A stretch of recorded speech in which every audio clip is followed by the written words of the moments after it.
What's going on? It's Kevin Hart, and this week I wanted to feature some of my favorite conversations from Comedy Gold Mines. How about we started out with my old friend, Sarah Silverman. You're listening to the best of Comedy Gold Mines. We got an amazing mind, one of my favorite minds. Ladies and gentlemen, we got Sarah Silverman on the goddamn show. Hey, Sarah, how you doing? Art. What an introduction. Did you like I it? wish people could see what I could see. This guy comes in, he finished shooting a scene like 6.5 minutes ago, walks into a room, sits down, I'm watching, he puts his things on, puts his mic on, 3, 2, 1. And he's Go. I don't have time to waste. I got too much shit to do. But today is not about me, it's about you, Sarah. I want people to get an opportunity to not only get to know you, but to get to know things that they may not have known about you. Of course, we got to start off and stand up because it's based off of us being comedians. Sarah, how long you been doing comedy? Oh my gosh. I started getting like paid sets, $10 sets when I was 19, and that was 30 years ago. I love the hesitation. But why? You know, I've never really understood. I kind of understand it, but I don't. You know, when there's such a reservation about the age. And I know, you know, with women, of course, it's different and it always has been different. But I think there's also like a dope piece of pride and success and story attached to that number as well. And in your case, you know, you're a pioneer. You're a pioneer when it comes to this thing called stand-up comedy. And here's why I say that, Sarah. You have always been what I would like to call, you know, those outside the box thinkers that have found a way to be so witty, so creative, so dope, and yet so personal to where nobody else can fall into your space. Like your style of stand-up comedy has been so unique and so you, it's never been duplicated. I've never seen nobody like duplicate it.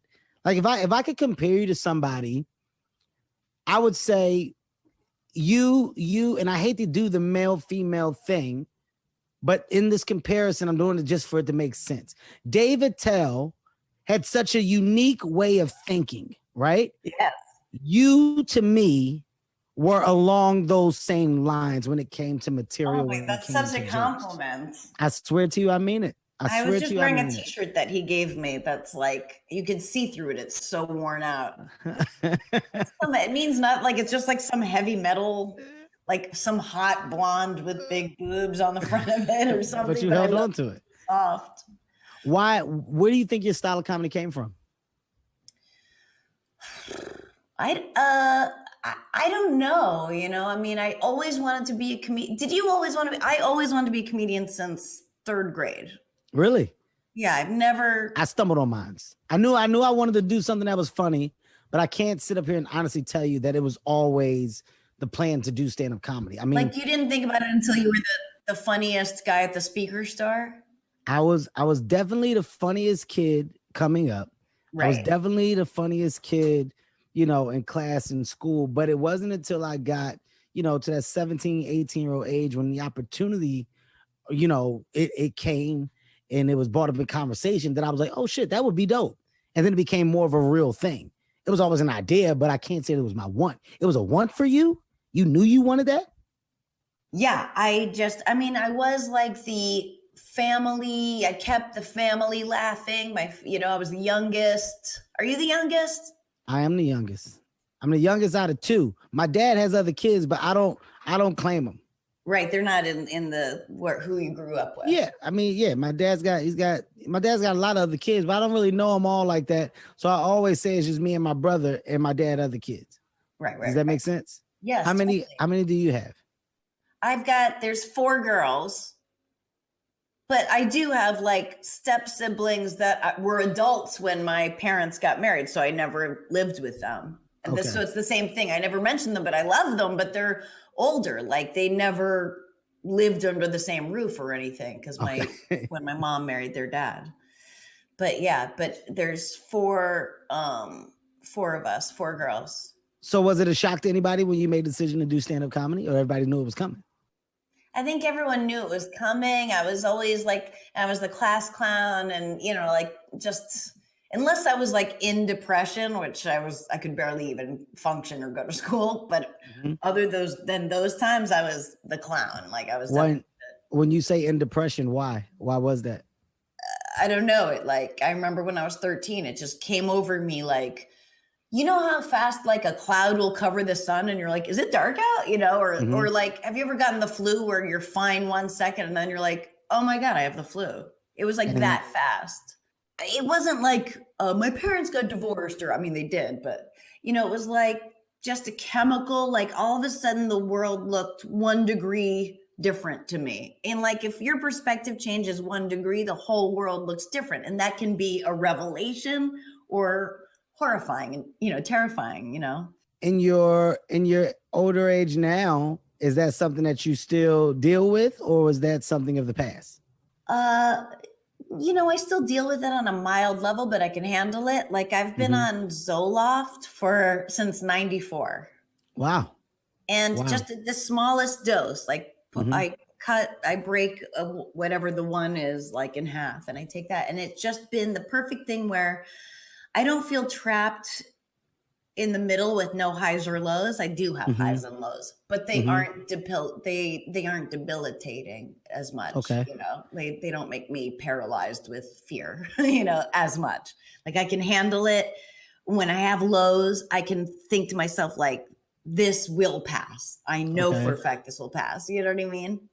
Like, what, when you say you can handle it and you say, you take just the smallest dose, it's crazy that you say that because I know so many people that now speak as confidently as you do when talking about anxiety or depression. And just to tie back into comedy, they say that stand-up comics, a lot of us, they say are some of the darkest people on the planet. How many comics do you know that killed themselves? I mean, there's a lot of goddamn dark stories attached to stand-up comedy. That's why I always think comics should, like, I definitely have had that feeling like shit's crazy in this country. I should get a gun and learn how to use one and everything. But I'm just like, I just don't think comics should have guns. It's like, we're too whimsical, We're too dangerous. We're already too dangerous. We don't want to. We're like in a bad moment, we'll blow our brains out.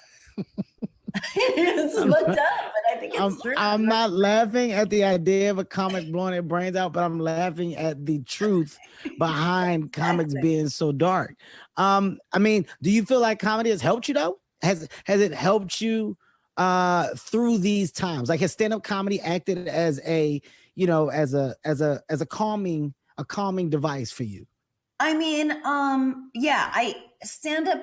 I say, don't you feel like stand-up just saved your life? Absolutely. Like in so many ways. Absolutely. Yes. I can't imagine being anything else. People go like, what you do is so brave. And I think going to a 9-to-5 job is so brave. Like I feel like I don't know if I would make it, I mean, and I work long hours. I mean, God, we work, especially like in acting or shooting stuff. It's just like endless hours, but it's not the time or it's not the work. Like I think I work pretty hard for someone who's inherently so deeply lazy, but. What do you mean? Of course you work pretty fucking hard. I don't like when people disrespect the hard work that goes into stand-up comedy. Like there's a crazy amount of work that goes into stand-up comedy. And I'm not talking about, just the writing of the jokes and the performance on stage. I'm talking about the travel. I'm talking about, the constant tug of war in your mind. How often you're at like the Southwest gate, or like it's just so much travel, so much time alone. And, I do know comics who can't be alone. Mm-hmm. And, they always have to have someone with them and everything. And, I just think it's such a benefit if you can really love being alone. I'm a people person. I like being with people, but to master like being your own best friend is just such a good thing. It's a better space. How have you dealt with stand-up comedy and the lack of during this pandemic? I started a podcast like you. Are you serious? where can I put this?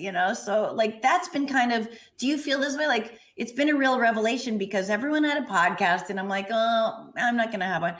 And then there's no stand-up and I'm like, I have to do a podcast. I mean, I don't know where to put all of this. And it's been kind of a revelation for me of just like enjoying this other form, where I was like, I can't do Zoom stand-up. Like, you need the audience, but then this is something that doesn't have an audience, and I like it in a whole new way. But I've always liked odd jobs. I like the different, you're the same way. Like, I like all the different things you can do and the different mediums, with our set of skills. There you go. That's what I was about to get to. I was like, the thing about stand-up comedy that's so amazing. I feel like it opens doors that you had no idea that you would be able to get to. You knew that these doors existed, but you didn't know how to get to them. And I think stand-up comedy, what it does is it puts you as a talent in a place to be able to do so much if you want to, right? Yeah. And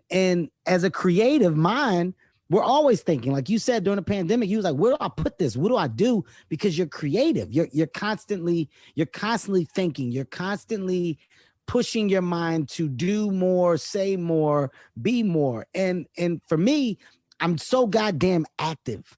I can't not be inactive. I can't. So when the pandemic and everything hit, it was more of a challenge to me to figure out the other things that I can do. What if this is the new way of the world?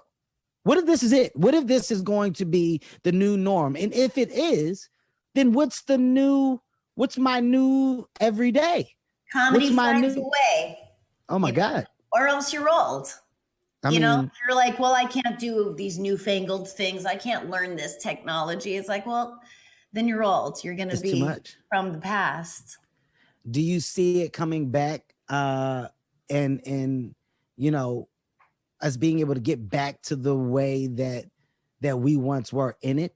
Or do you see like a long time period before we're back into those, the crowded spaces, the packed comedy clubs or packed theaters or venues, whatever it is? Do you see it getting back? I can't wait to get this fucking vaccine. Like, I just can't wait. And I feel like when everyone's got it or most people have it, we'll never be the same in one good way where it's like people will go like, oh, I feel sick, I'm going to wear a mask, no one's even getting the flu because of people wearing masks. Like you see what the difference is when you wear a mask and wash your hands and stuff. I hope it comes back. There's some outside shows here and it's good. They're really good, but I still go home and go, oh God, I hope I just want to be so safe. We're so close to the end. And I just if I was in New York, I could get a vaccine because they're vaccinating people with asthma, but they aren't here yet. Really? But I want it. I mean, I think that you bring up an interesting point. I think the world, of course, becomes a much more comfortable place when the vaccine is given to the bulk, when it's available for so many more people to get it. I think it is going to bring in a high level of comfort. It's all about who's taking it, who isn't. And, if the question of it being mandated comes into play, whatever, like it's TBD. I don't know. So I don't like to talk about what I don't know. I'm not that guy. I don't put the conspiracy theories out there. I don't try to solve them. All I know is that I want the world to get back to being what it once was.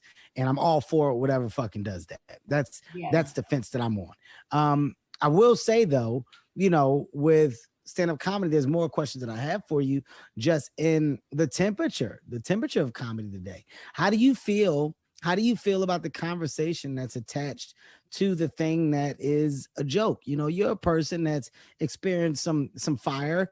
You're no stranger to conversation being attached to a moment or an attempt to be funny and receiving backlash. How do you feel about that in today's time? Do you think it's too much?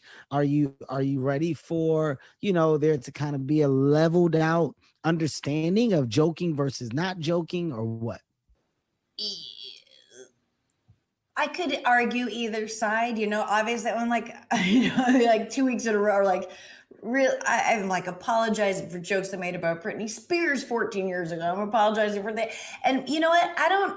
apologizing doesn't shame me. It doesn't scare me. It makes me feel free. Like I never understand how it's hard for people. Like I apologize when I'm sorry. I don't apologize when I'm not sorry, but I'm fucking sorry a lot. Like, you know, because comedy isn't evergreen. And to that point, I go, I'm not a bad person because I did a bad thing in the context of what we've learned in the world. Like, I've lived a long time publicly. I've fucked up a lot. And it's like, because comedy is an evergreen, it's going to go bad. And so, you know how they say, like, you can look at the same painting every day for your whole life. And you see it in a new way every time because you're looking at it in the context of what's happened in your life. You're looking at the context, the macro of like what's happening in the world, and it changes what you see. That's what makes it art. So like seeing comedy as art, it is, you know, it changes. Like now this thing that killed and was so funny is like,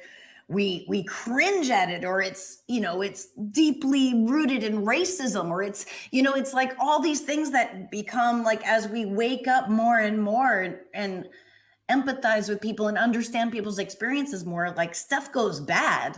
But I don't know how I think there's a difference between acknowledging the past and making amends with it and litigating the past, you know?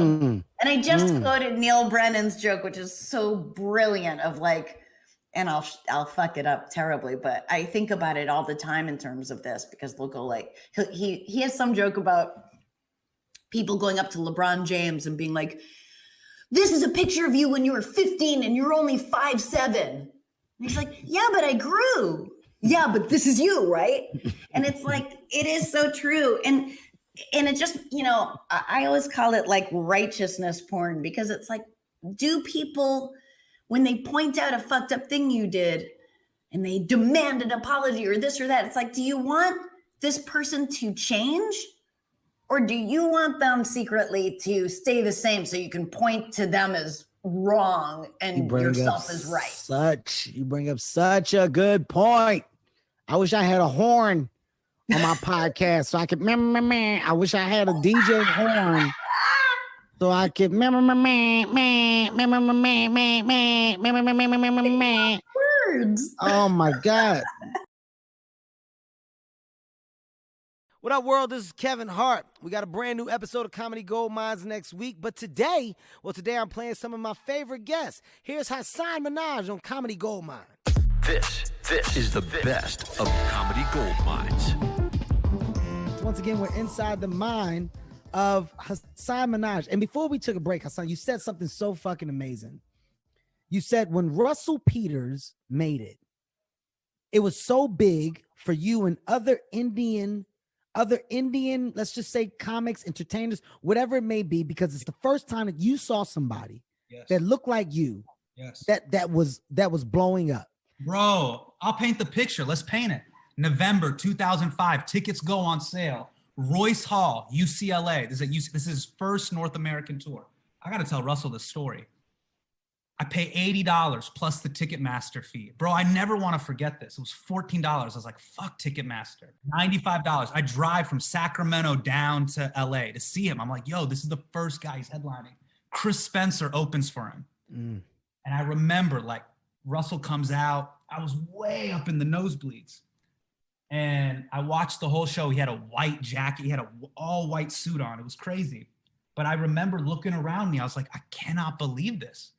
There's a whole theater full of people to watch a dude who looks like me be funny. Like, it blew my fucking mind. Mind blowing. You know what I mean? And it's literally for every race. Like, I love how you said, you know, for the Latino community, you know, you got Asians, you know, I mean, there's so many, when you go to break down all of the different ethnicities that are partaking in stand-up and that have had an opportunity to reach these levels of success, to be supported by your people and then draw other people to you and your talent, it truly does become the American dream. Totally. It truly does become that, man. And when you talk about Russell, I'll give you a great fucking Russell story.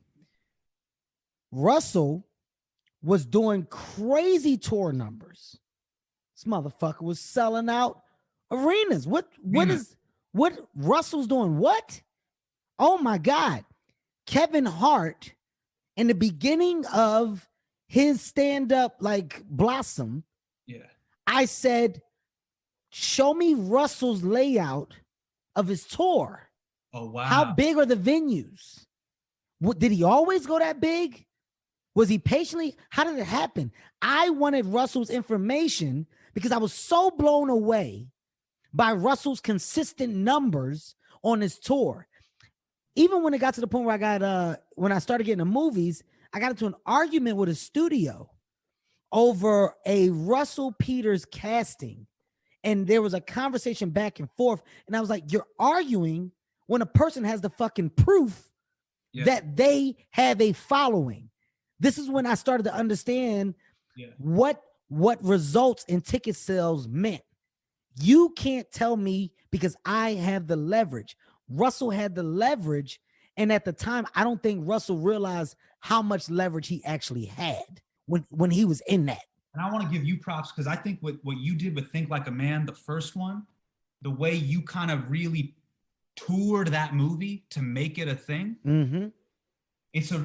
Bro, I took it as a page of inspiration, you know, and before I launched my show on Netflix, I did the same sort of thing. I did a 40-city tour and October 28th, my show drops. Everybody add it to your queue right now. Because I remember seeing videos of you going to these theaters. Fuck yeah. Basically starting this groundswell of like, all right, you guys are my core cult followers. You fuck with me. And I'm asking you, your loved ones, whoever, just spread the word. Like do a verbal Yelp review. Tell them to go watch the movie, you know? And so, That's so strong. I saw you able to, you know, you built that intimate relationship with your fans and then you got them to transact. Yeah. You mentioned a Netflix show, right? And you know, of course, that show, I don't want to say that show acted as a stamp of your arrival, right? Because as a comedian, I of course knew who you were. Yeah. Right? I'm familiar with you as a writer. I'm familiar with I'm familiar with that side of it. So for me, it's different. Like I consider all of that success. I consider every job that a comedian gets and it comes from that microphone, it's fucking success. Yeah. The beauty of the Netflix show, after hearing you talk, it sounds like an opportunity for you to go to mom and dad and go, guys, it's working. Yeah. My 10 years, it's working. What was that conversation? How did it feel? And what was the dad's response to it? So I got to go back a little bit, actually. I remember when I got hired at The Daily Show to be a correspondent. Mm-hmm. And funny enough, me and Trevor were hired the same day. But I was the last correspondent hired by John. And I remember telling my dad, hey, Jon Stewart hired me. And I had been doing stand-up comedy 10 years, 1 month, and 9 days. Holy shit. At that point. Holy shit. But my dad was able to recognize it because Jon Stewart wore a suit. So he didn't see it as, yo, this guy performs for drunks, you know? My dad was aware of the show because sitting presidents come on The Daily Show to talk with John. Oh my God. Senators come on the show to, you know what I mean? Class and capability. Oh my God. There is nobody classier in show business than Jon Stewart. You know, especially during that run, nobody. I stand with you in your statement. Nobody is classier than that guy. I stand with you in your statement. I stand by you, and I will cold-heartedly not only put John on a pedestal, but I'll help hold the pedestal up. One of the best guys. When you say classy, I'm talking class act, professional, solid stand-up. Dude. He's a great fucking guy. I stand with you in your statement. The second was capable. Like this dude was firing on all cylinders. That 17-year run that he had, and you get it because you've had such longevity in the business. I don't think people understand how hard it is to play at that high of a level for 17. It's fucking crazy. It's crazy. So when that happened, you know, it was just, it changed our relationship. We were able to talk, you know, he was able to come to the tapings. He could see it. And then the White House Correspondents' Dinner really just completely changed my life. that shot you out the goddamn cannon. And that put me in the international kind of limelight because everybody around the world watches that gig. Mm-hmm. Because I don't think people understand this. This is the only country in the world where there is a night where you can make fun of the president. Oh my God. But no other country has. China doesn't have that. No, even other developed democracies don't have that. Brazil doesn't have that. India doesn't have that. So the world is watching.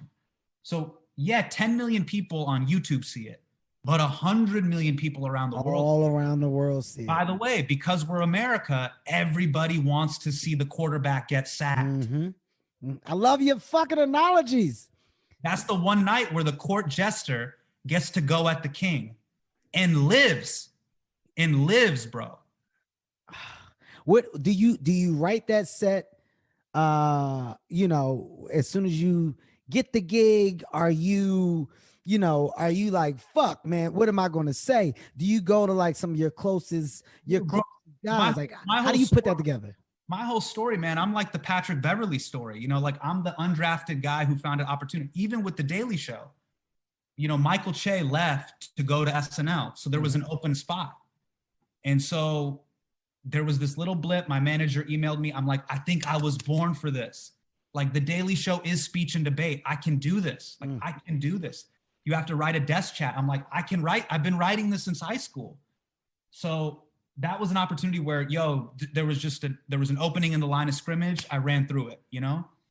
With the Correspondents' Dinner, it was the first year Trump didn't show up. All the celebrities pulled out, the endorsements pulled out. Nobody, it was radioactive, right? Now, people don't know this. James Corden was supposed to host, but James is, you know, his brand is he's so likable. He was like, yeah, maybe I don't want to alienate anybody. So once again, the gig fell in the hands of an immigrant. Oh, like, my all right, God.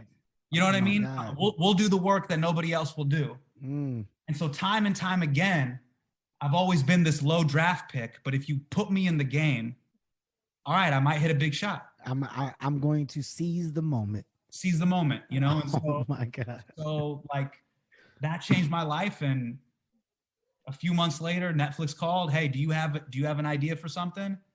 And once again, you know, that immigrant hustle, I was already sitting on. Yep. You got nothing. You got nothing in the goddamn can. So, yes, I do. Yeah. So I basically took my life savings.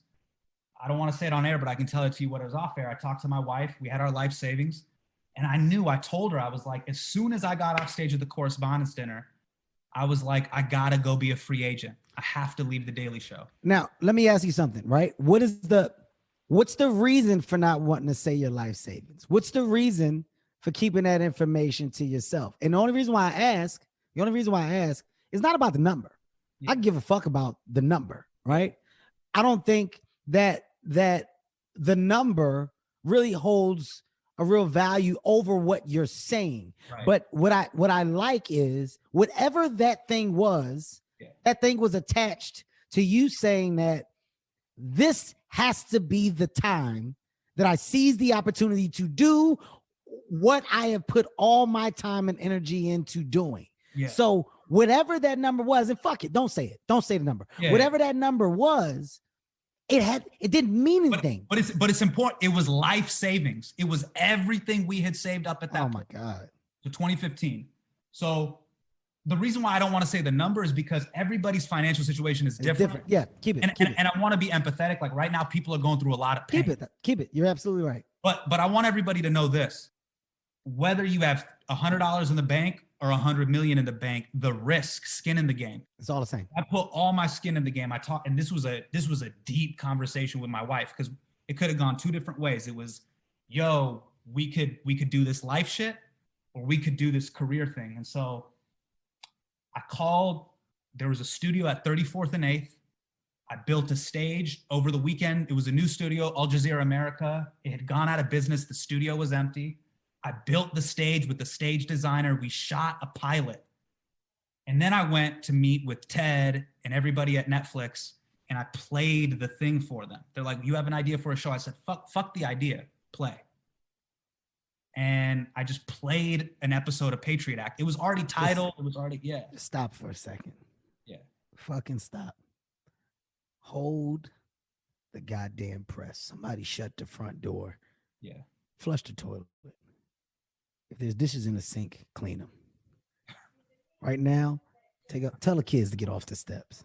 All right. Cut the lights off. Okay. Okay. Hold the fuck up, man.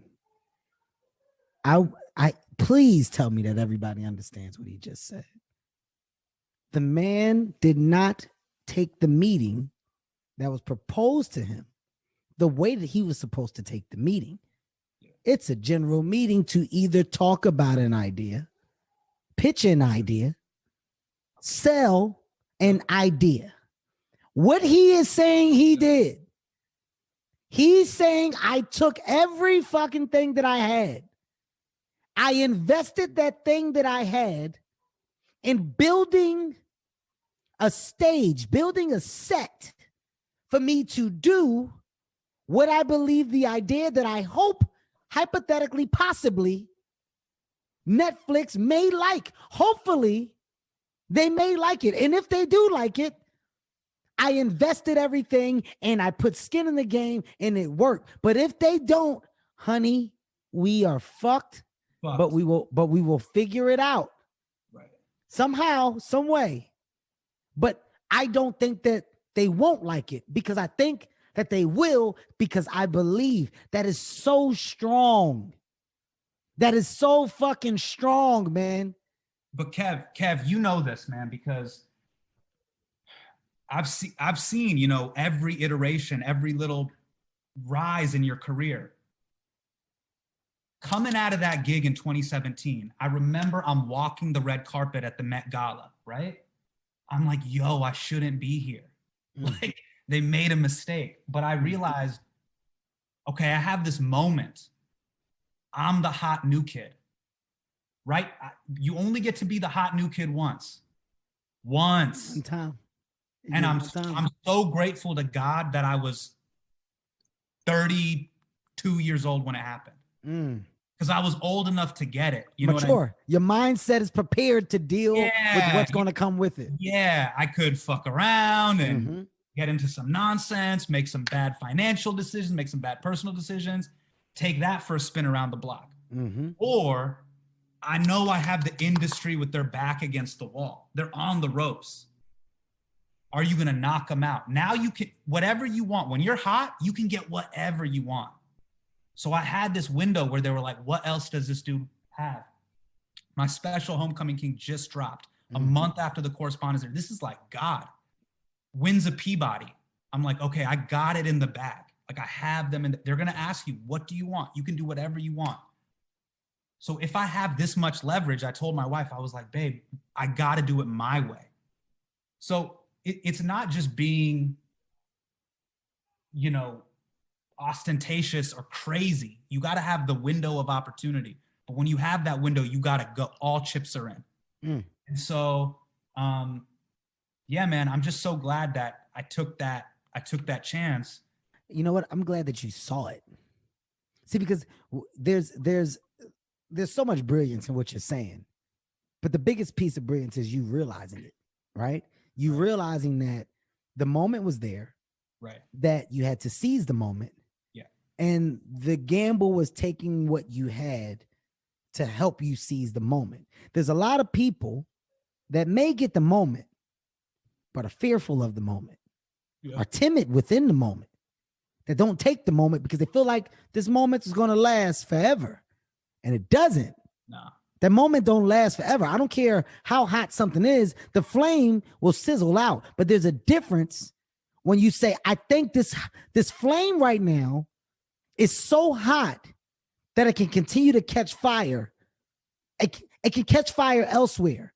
I just have to place it in the places for it to catch fire. And that's what I love the most about what you said. Because, dude, my flame has been put out several fucking times. So when you say something like, I'm not supposed to be here, it hits so hard for me because I know what you're saying.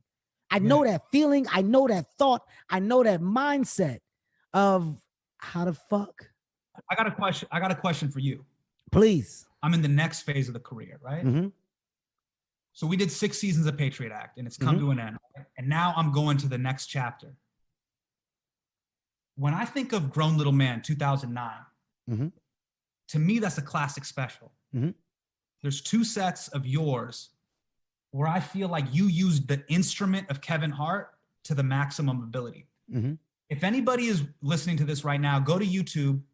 There's a performance of Kevin Hart at Caroline's Comedy Club. He's in a gray sweatshirt. Man, you are using the full, I can see, it's like seeing an early performance of a great singer. I can see you using every part of your game. Your first joke, you establish how small you are. You're like, I just want to let everybody know these are all jokes. I don't want anybody fighting me in the parking lot. I saw you use the callbacks, storytelling. Then you see years later with I'm a Grown Little Man, all of it, the ostrich story, all of it. Oh, Kevin's a great storyteller. And in fact, it was that was a huge inspiration for me with Homecoming King. If you can tell great stories, set up punch and tags, actually, believe it or not, are kind of the easiest thing. Easiest fucking thing in the world. You can alt jokes all day. People don't know this. But the greats, who I think right now is the greatest living of all time, is Chappelle. Chappelle is a phenomenal storyteller. 14 out of 10. Fucking unbelievable. Pryor, all these guys to me were great storytellers. I think you also fall in that camp of great storytellers. Thank you. The question I had for you is, and shout out to Prashant, my co-creator of Patriot Act and my collaborative partner. He's told me, he's like, now that you're in this next chapter of your career, everybody knows your moves. You can become a caricature of yourself. And so what I wanted to ask you is, how have you added new moves in the off season to expand your repertoire before you? Such a great question. You know what I'm saying? It's such a great question.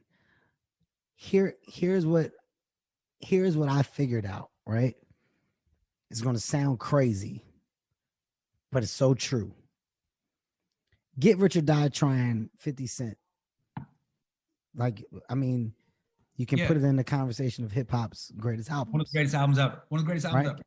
And 50 Cent put out some more albums, and subjective or not to what people were thinking, still fucking great music, but everybody's looking at it, comparing it to the first fucking album, right? What helped me was a realization of I may or may not beat my young or hungry self ever again. I may or may not ever beat Grown Little Man, Seriously Funny. Yeah, like that moment when you brought out your kids. Oh my God. It's like, I'll never beat that. Bro, it's like when the players finish the game and they pull the jersey off and they give it. I was like, this dude is pulling out. He's literally showing his children on camera. Like, I'm serious, guys. Yeah. What I'm saying is real. Yeah. This moment is here's what it's for. Yeah. I'm putting my life out in front. So when your partner, he says you're showing your cards, or they know your moves, well, they don't know your life. And for you as a comic, right, you've done a great job of really being who you are. Right. This isn't a game. It's who I am. And the people that now support me are invested into who I am. Yep. You're not a stick. You're not a character. So what I figured out was, through my journey in comedy, the people that have grown with me are going to be with me because they see my changes. They see who I'm becoming. And as you mature and get older, well, your life changes. Now, in your next chapter that you're calling it, well, this second chapter is about you, honestly, after success. And what does that do to you and for you? Because you're not going to be the same version of yourself. No. And this is a conversation that I've had with my friends on so many levels, when they say, yo, man, Kev, you got to figure out a way to dip back into that raw version of you when you first came. And I go, how? Right, right. Yeah, yeah, yeah. Where do you expect it to come from? And this is not something that I want the listeners here to take and look at in a crazy way. My life is different. I live different. So as the married man in the house with the 4 kids, I don't have to say what I have or how much I have. My life is mundane. It's not, I don't have a fucking adventure. I'm not living an adventure where you were hungry and we didn't have, and you had to figure it out. The adventure in doing that is where your goddamn flourish came from. So now on this side, how do you duplicate a level of funny, but that justifies your real life? And that's where the longevity comes from for me. Right. It comes from just being real. I've never not been real. And doing that, I'll say with your team, the best thing for y'all to do is to create again. You're not trying to create the same thing. What's the new thing that we can create for me? Like now, it's about the creativity that goes into the craft of. I gotta give you credit, Kev. Like out of my contemporaries, and what I call contemporaries, I'm talking about the living comedians that are prolific right now. You're one of the most prolific. Love it, hate it, you're putting up shots all the time. Like no fucks given, I'm putting it up. Don't fuck it up, I'm putting it up. Hey guys, I'm gonna shoot the ball. Yeah. I went and fucking did it. I forgot who I was talking to. It was Nick Kroll, the set, and where I did it and how. And I was like, yo, it was like a month and a half. And I was like, yo, I figured out a place where I can get 10 to 12 people to come and like watch me perform. And I said, the challenge is me putting together an hour in this period of time, being secure with the hour and filming the special from the house. That's the challenge. If I can do it and I'm happy with it, and I think that there's some quality and confidence within what I'm doing and saying, I'm going to fucking do it. The zero fucks given was about me and my thought to whatever anybody else felt about anything that I do. Yeah. And that's the creativity behind it. Either you like it or don't. But guys, I'm going to continue to fucking throw shit out. Because at the end of the day, I'm going to have a fucking, there's going to be a hell of a resume. And for you, when I'm looking at you now, I would say for you, that resume is going to be amazing. You just talked to me for damn near 50 minutes.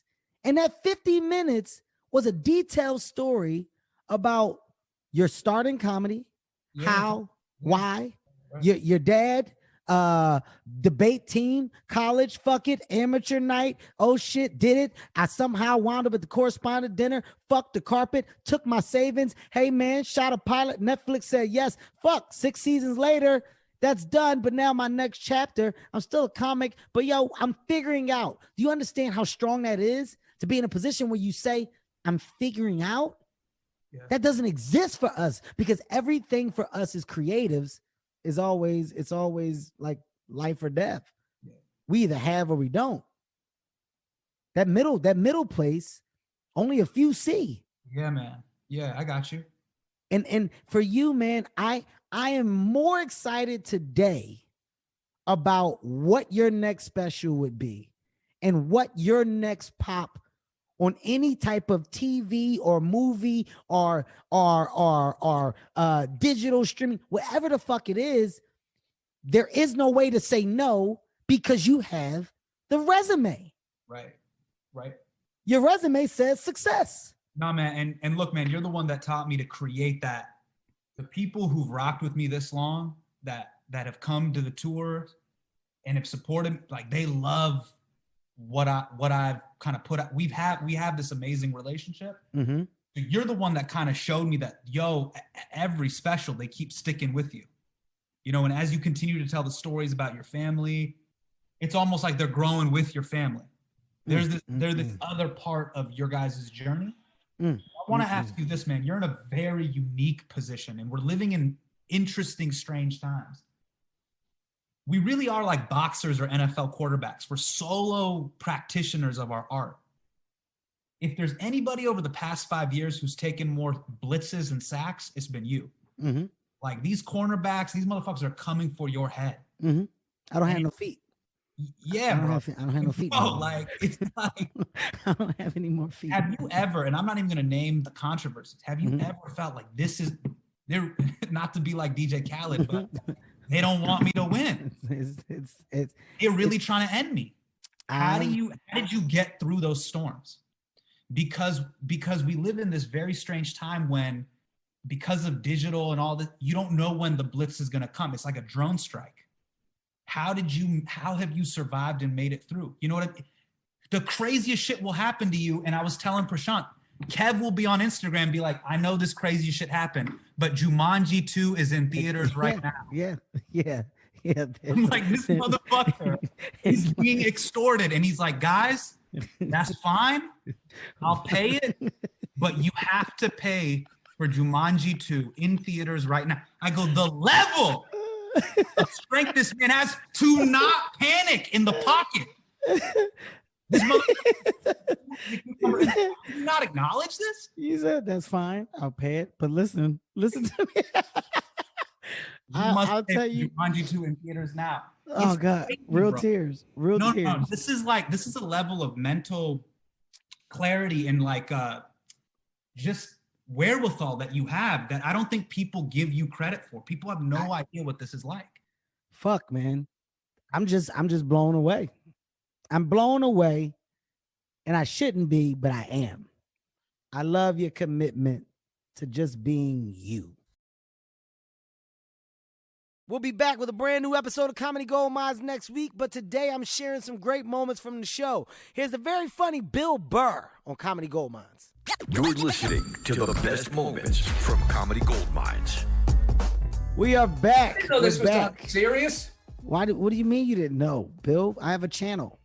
You do know I have a channel, Bill. Oh, Kev, you don't have a channel. I do Sirius have a owns channel. You. No, Bill, I have a channel. You know, I swear to God, you fucking guys, comedians. I mean, what do you want me to do, Bill? Laugh out loud. Go to Radio. freedom. It's my channel. I want you to run to freedom. Yeah. Kev, you slip on one fucking bullshit thing off there. You think that's not your channel. That's their channel. Kevin Hart could go, but my other shows would stay. No. It's my channel. Oh, okay. Yeah, see? Okay. That's the thing. Yeah, I mean, look, Bill, I will tell you stuff. You ask me, I'll tell you. Stop making me talk about my personal business. We're not inside the mind That's of why me. you have to fucking apologize, because you're getting business with suits. Don't get in business with these people. Why do you hate suits so much? Why do you hate them? Because of my experiences with them. Are there any suits that you like, Bill? I liked Armani for a while. Okay. All right, Bill. That's not what Jesus Christ. What's your relationship? I don't know. I have empathy for him. I actually have empathy for him dealing with us crazy people. But, you know, I mean, having to audit people and then also while still being friendly and creating shit with them at the same time is sort of a weird dynamic as a comic where your whole thing is to be like, that's bullshit. I'm saying that's bullshit. And then when you get into that thing, you have to be like, and they're like, oh, that's the other side of the building. That's those kooks down in accounting. You and I, we're bros. Gotta deal with that shit. And be like, what's your relationship with your agents like? It's better. It's better. Oh, Jesus. What just happened? Where did you just go? You just went to a dark place. No, because I was thinking, should I tell this funny story? I'm gonna tell. No, I love my agent, but I'm not gonna lie to you. I was at a premiere one time and he came up to me and said, hey man, you killed it. Great job. And I was like, yeah, dude, you were great too. I thought he was in the movie.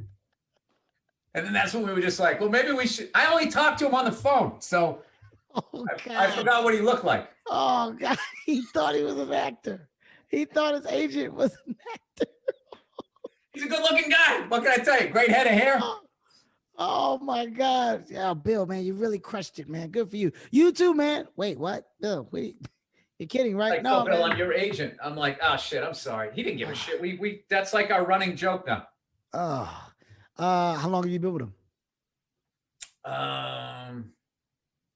Whenever my booking agent went over to that agency is how long. Okay, got you. We share a lot of, Bill, we share a lot of the same representation.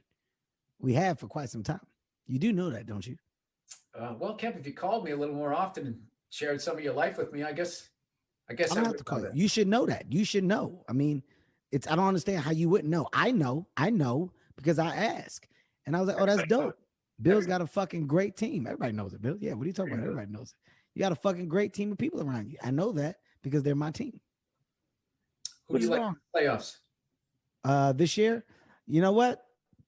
I'm a little definitely I'm heavily disappointed in the NFC and just what we represent for football right now. It's kind of disgusting. Oh, the East. That was just one of the rare times where all 5 teams were either rebuilding or had a horrific injury. I mean, it was disgusting this year. It really got to the point where it frustrated me. So this year, 6 and 10 almost won that division. It really bothers me. But I think it's going to be hard. It's going to be hard to beat the Chiefs, man. I think the Chiefs are going to fuck around and come out of it again. I think with Patrick Mahomes is he has that he not only does he have like all the talent and the gifts and all of that, but he also has that charmed life thing. Yeah.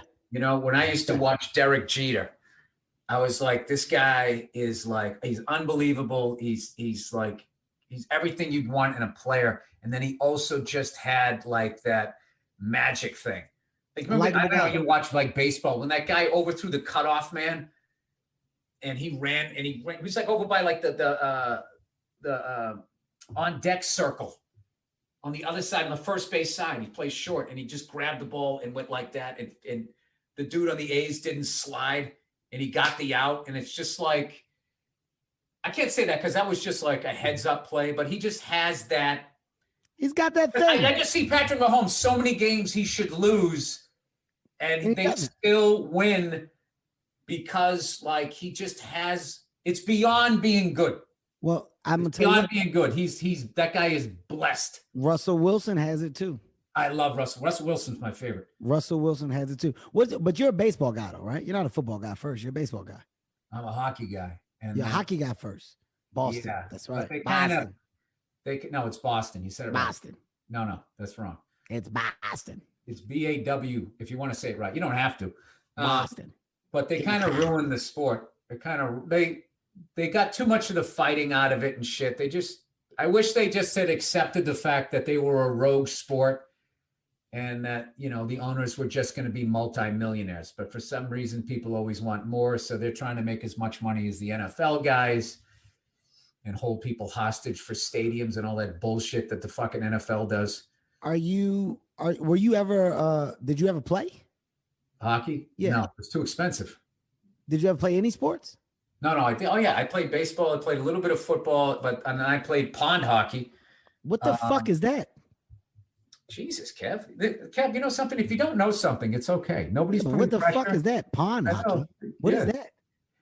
Well, there's a pond, and when we used to get cold enough before global warming, you would go out and you'd play pickup hockey. It was the shit. Oh, sounds safe.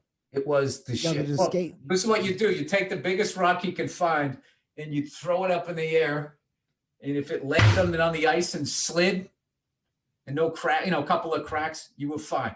That's how you would test it. That, to me, is insane. And that shows what the kids today are lacking. There is none of that. The kids don't have the balls to play like that today. It doesn't exist because he's fucking. I don't know. I think they're just doing new, different, dangerous things. You've seen these kids. They do these front flips and back flips and walk. No, I see kids. I see kids TikTok. Skyscrapers. I see kids fucking TikTok. That's what I see. I see kids TikTok, IG. I see them live stream. I don't see kids fucking do that. I can't tell you the last time I've seen my kids go outside without me making them go outside with me or for us to do something. My kids don't just say, we're going outside. In defense of them, if we had what they had, we wouldn't have gone outside either.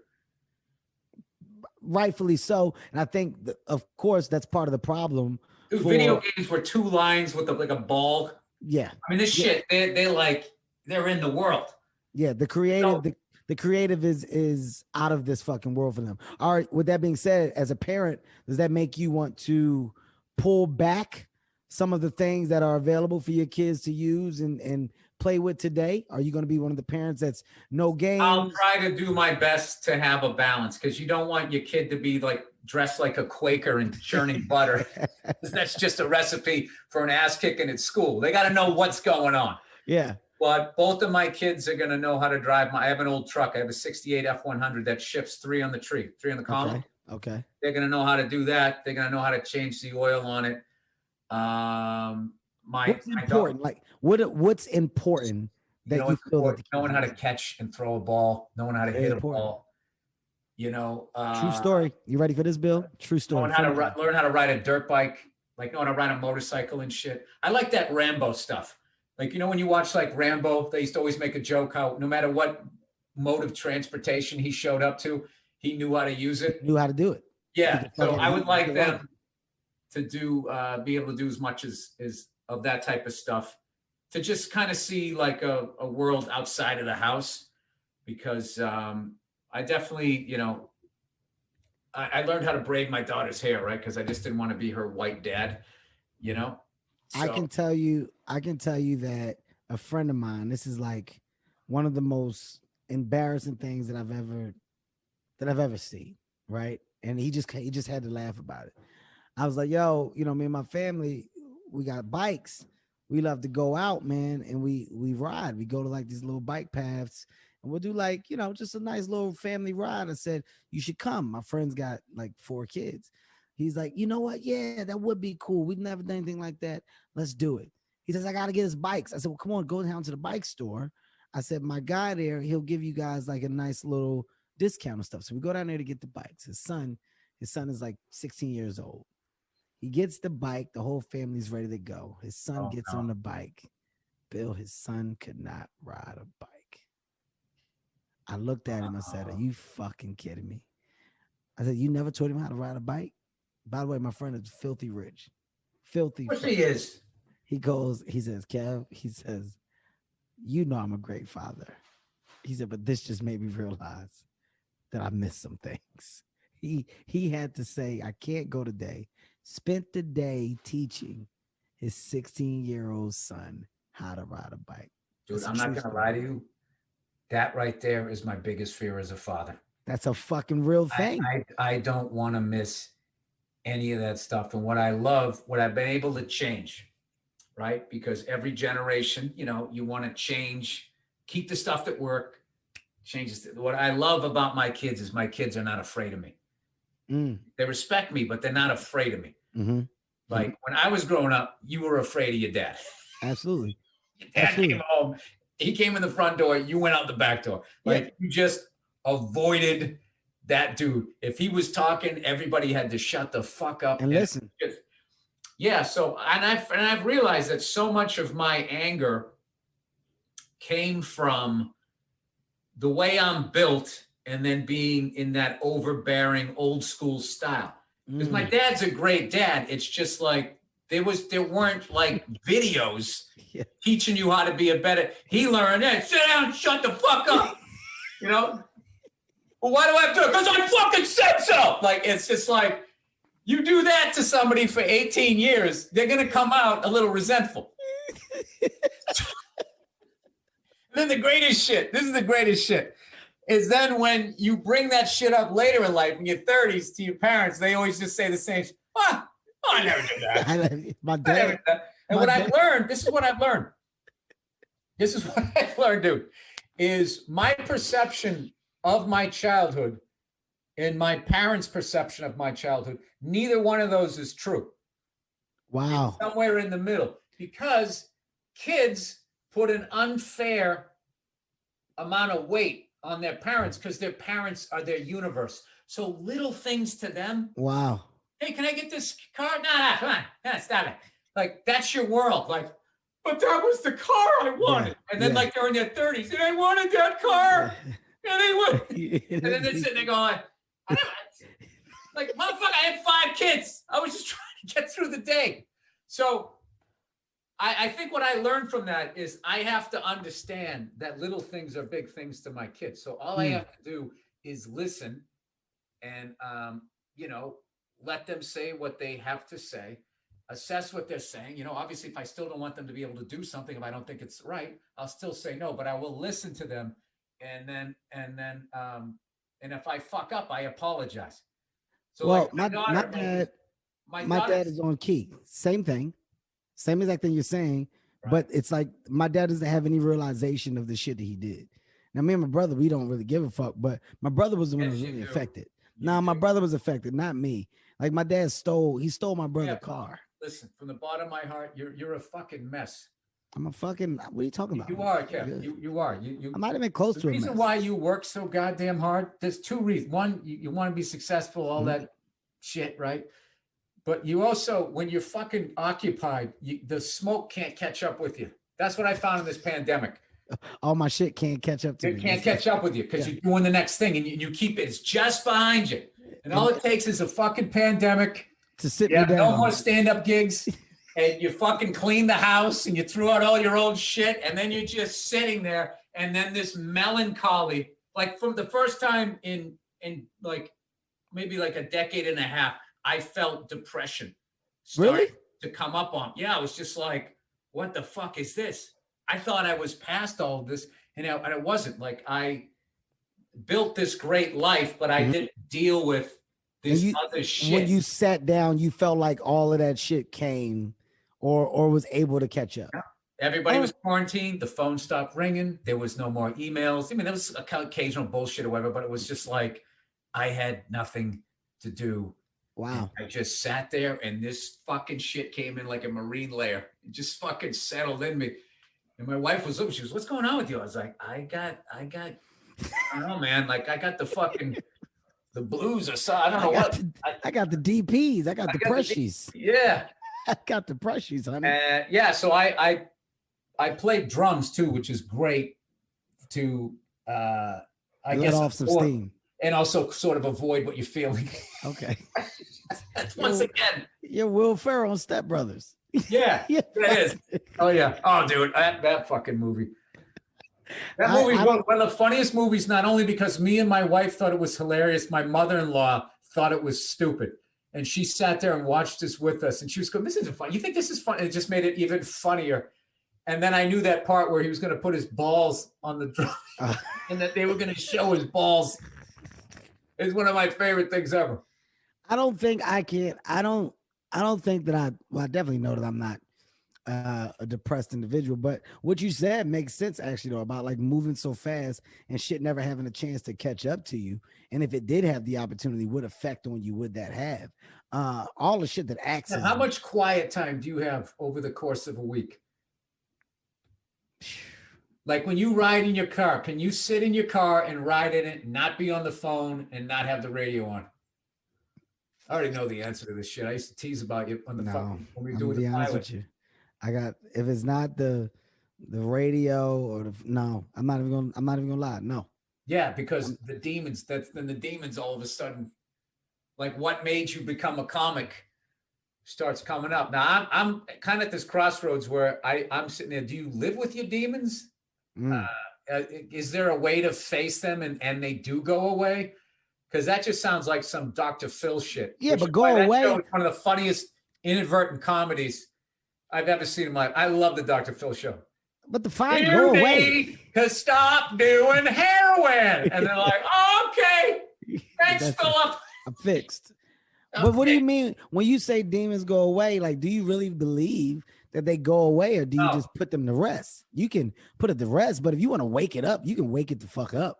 There is no go away. I like how you just said that. That just got me amped up. Yeah, like there's wake the fuck up. Come on, Kev, let's go. Yeah, but it's true. Like there is no go away. You know, a person that was an alcoholic and decided to stop drinking, well, they put that alcoholic demon to sleep. But if they go and take a shot one day, well, that alcoholic demon is going to fucking get up. So it's how you deal with the things that you know are your worst. Yeah, I don't think that you can. When people say, I let all my childhood shit go, it's like, you can't. Nah, yeah, you don't. You dealt with it. It's just, it's like, I don't think pain goes away. I think it's always still there. It's just you're able to function more and more with the distance from the pain. But if you go back and relive it, that emotion is still gonna be in there. But I did learn, though, this is one of the hardest things I learned, that crying is a valid emotion. And it's so funny that men don't do it. Mm-hmm. And you try and stop it. And that's what the shit just sits here. And the next thing you know, you're putting together a bicycle on Christmas and it's just not comes working. out. And then that shit that you should have cried about, that shit starts coming out and people, where is this coming from? It's just like, oh, I got my ass kicked when I was 8 and I never dealt with it. So now I'm gonna tell you when I cried, my and this is the only cry that I can truly remember in like the past, I'm gonna say 7 years. Outside, no, my kids being born, those are like the little cool tears where you're just welling up. But I'm talking really cried after my accident. When I got home from the hospital, I got home and I walked outside by myself. Nobody was with me. That's the only time. Listen, nobody was with me. I broke the fuck down so bad because when I walked outside by myself, it was the first like real steps that I've taken without people being around me and that you okay? You need anything? What can we do? How's that feel? Like no questions. I did it by myself, but it's the first time that I realized I was like, oh fuck. It was really almost over. You know what the cruelest thing about life is? Wouldn't you love to be able to stay in that mind space, that head space, and just really appreciate just being able to walk outside? Yes, absolutely. And you were so happy that you could just do that, and you had this house, beautiful wife, beautiful kids, and it could bring you to tears rather than getting comfortable. And getting when you used get to comfortable, it, and you constantly needing new stimulation. Well, That's fucking the last right, time, man. last time I had to let it go was one of my great friends died back in August. So I'm able to talk about it because I just cried for a week. I just said, fuck it. I got kids now. I can't have this grief sitting in me. Yeah. And it was just like, and I really learned, and I actually think that that's one of the reasons why women outlive men is because it's socially accepted. They can break down in a fucking Fuddruckers, packed Applebee's. It's okay. Nobody's going to judge them. No, People come, they're going to come over and comfort you. It's If okay. you break down in an Applebee's as a man, Yeah, what the fuck is his problem? Jesus yeah, Christ. uncomfortable. Oh, Jesus. Jesus Whoa. Christ. Yeah. Hey, I'm So out I of here. think that all of that shit, and it sits on your chest, and then one day you're walking, you fucking have a heart attack. You just keel over. I love your mind, Bill. And you know, we can fuck around and we talk shit all the time. And I know for a fact that you're a friend. I know for a fact. Kev, I know You're for one a of the good fact ones. after this podcast, I probably won't hear from you for about 6 years. So And the next time I see you, you can be like, I love you, Bill. Bill, Yeah. I've always loved you. You're my best what does that friend. mean? That's how we operate. Doesn't change. How the way I you feel are. about I've come to accept that with you. You're going to That's put your how- hoodie up and you're just going to keep plowing forward. Yeah. You're going to say some really sincere, heartfelt shit to me. Yeah. And then I'm not going to see you for about 18 months. Nah, we'll see each other. I'll bump into you. Something. What are you talking about? You know where the truth was in what you just said? What? That pause right before you started talking. That's the only truth in what I just said. That was the truth of what you just said. It's not true, Bill. I fucking love you, Now man. you're not even looking at me. You just broke Yep. eye contact. You, Bill. I'm all over you right now, Kev. Full court defense. Bill, no, Never that's 3 not- second violation. Bill, stop. What do you stop using these references? Ladies and You're a gentlemen, black fella. I figure I talk about basketball. ladies and gentlemen, you guys just had the goddamn privilege and pleasure of getting into the mind of one of the fucking best to do it, man. I'm talking about Bill Burr. Bill, before we fucking say goodbye, I mean what I say, dude. You're truly one of the fucking good guys. Like, you're genuine. You're unapologetically you, and you always have been. And I'm always gonna love and appreciate you for that, From a dude. distance, though. I mean, what does that mean? Yeah, I know you're busy. I'm just fucking with you. I miss hanging out with you, dude. I miss the fucking old days when we were all Fucking broke. just literally just just gave each at a other shit. table with a sandwich and just talking shit. What, like, You guys criticized the way I ate. I had to eat before I came to the cellar after a while. oh my God, ladies and gentlemen, you want to see something that just looks like it's inappropriate? Bill Burr eating a buffalo wing is something that will It's not inappropriate. I was going on. This is how bad the cellar was. I was going to go on stage. My beard was fuller. I didn't want sauce in my face. So I was sitting there. I was trying to eat the wing. I was going like, I was eating Oh. like that. And then this asshole saw it. Bill looks The sick. thrashing started. I said, Bill's dying. Then I went down. I came back up and it continued. And then for the rest of my time there, every time I would have mashed potatoes as it was going in my mouth. Everybody's dead. Little Bill. Oh, Jesus. I hate the way the potatoes are sitting on that spoon. Bill's sick. That's what we said. Bill's sick. He's not telling us. That's Bill's what he dying. He's dying. He said Bill eats his chicken wings like he's dying. You know when somebody says some shit, you're like, oh, that's not going away. that wasn't just a quick little jab. That was an overhand right, and my ears are going to be ringing for the next 2 weeks as people talk about it. Oh, God. Once again, please appreciate the mind that you guys just got to get into. I'm talking about my friend, Bill Burr. Bill, I love you. Thank you so much, man. I appreciate you. Comedy Gold Mines is a Sirius XM and LOL audio production. Executive produced by Kevin Hart, Ty Randolph, and Eric Weil. With Tastemakers Media, Emil Garner, and Ian McDonald.